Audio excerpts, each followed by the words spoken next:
Good morning muna rito at good evening dyan. Eto napuyat na naman tayo. Anyway, kahit napuyat, okay lang. Good news naman at magaganda ang ating napanood. Good news about sa kay Esperkitik at siyempre, ang drama sa Senado, grabe 'no? Ang aktingan ni Pia Cayetano. Pero bago 'yun, sige pag-usapan muna natin itong si Senator Esperkitik. Senator Esperkitik, 10 ng kanyang mga bobong abogado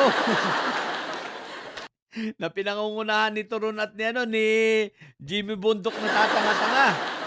Isipin mo si Jimmy Bundok na ginisa ni Ces Orenya Drilon. Sobrang bobo ang putik na 'yan. Hindi ko akalain na mayabang. Talagang sabagay wala pa itong naipanalong kaso, 'di ba? Dahil 'yan pa lang yata nahawakan niyang kaso, eh. Pakitang-pakita na tabla talo. So, congratulations sa inyo. Bakit? Naglabas nga ang Supreme Court, 'di ba? Ng na walang TRO. Aba, ang lakas ng loob, motion for reconsideration pa raw sila.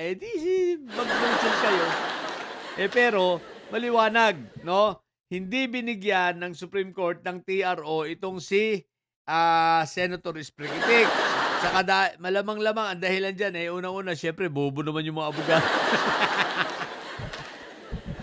Isipin mo Jimmy Bundok na ang unang gustong gawin nun ihiwalay ang Mindanao sa Pilipinas.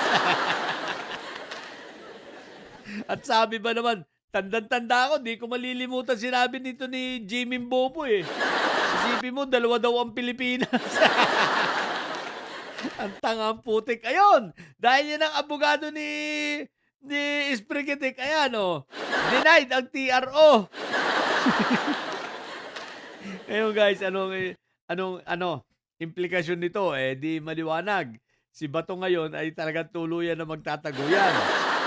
At imamanhunt na yan, no? Simple lang yung sa interview ni Director Matibag, simple lang yung sinabi niya. Basta sabi niya, ayan, valid ang warrant. Nagsalita ang TRO. Ang Supreme Court, so walang TRO. So, alam na this, di ba? Kaninang madaling araw, habang nanonood ako, nagka-chat rin kami, magkausap kami ni Pebbles, no? Nagkikwentuhan nga kami.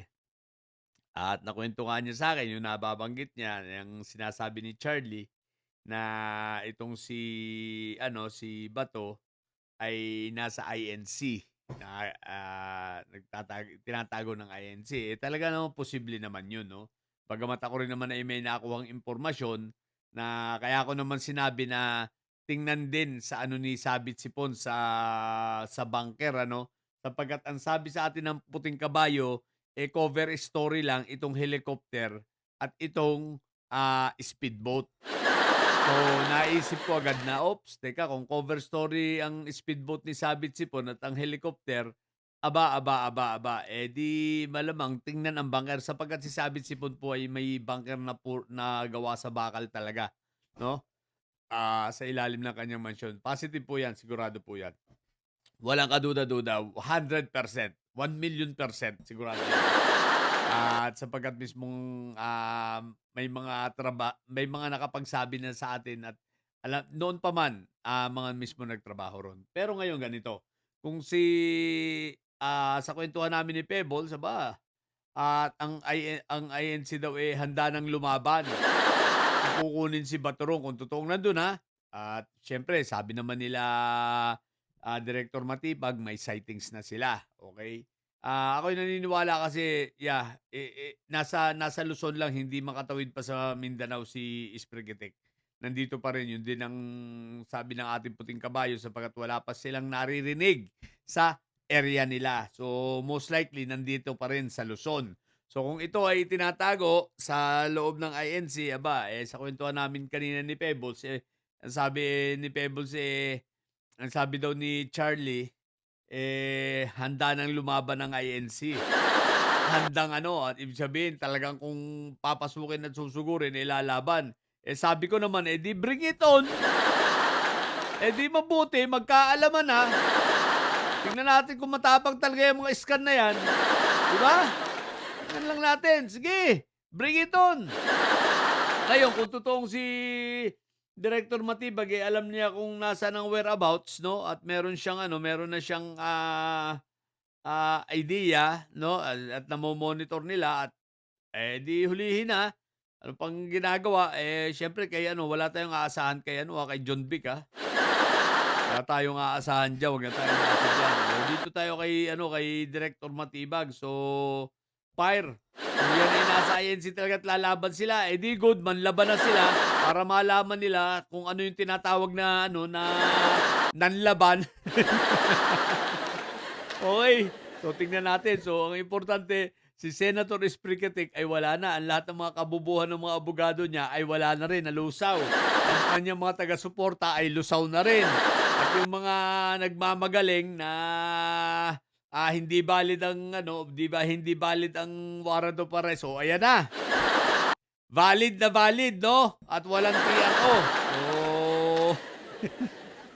magsiiyak na lang kayo. Tutal iyakin naman kayo kagaya ng mga senador ninyo, 'di ba? At speaking of iyakin, aba, nakita niyo ba yung mga tunay na iyakin?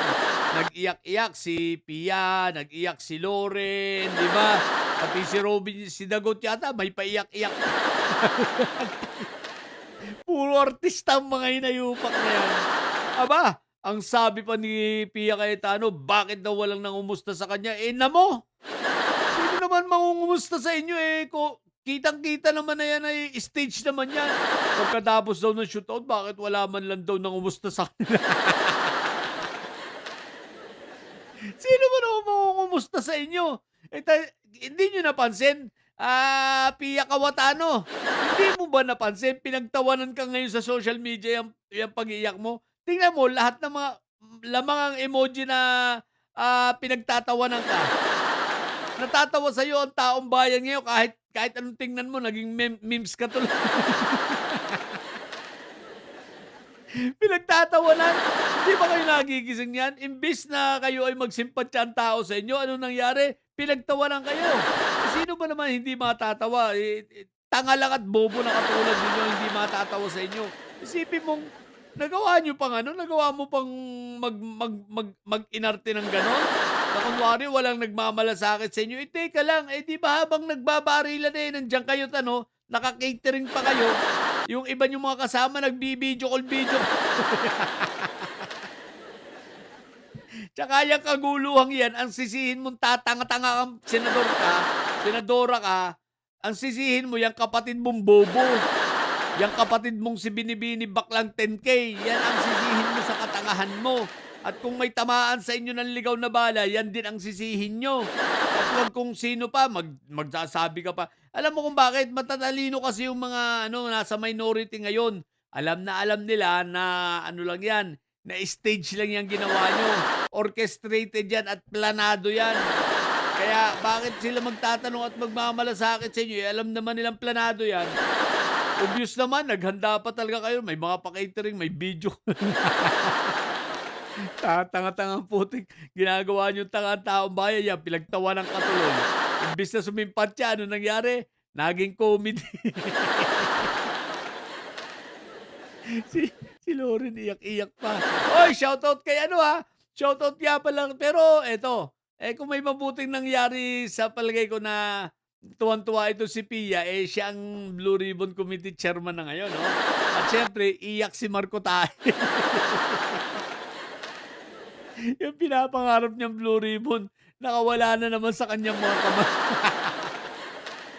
Paano punong-puno ng kayabangan ng hinayupak na yun. Okey, so ang daming kuwento ngayong araw na ito 'no. Ay naku, anyway, sa mga bobong didilis at may sayad diyan na niyo, ang tatay niyo ay preso, ang BP niyo ay bobo. Kaya pili kayo mga bobo at may sayad sapagkat ang may sayad ay laging high blood. Bye.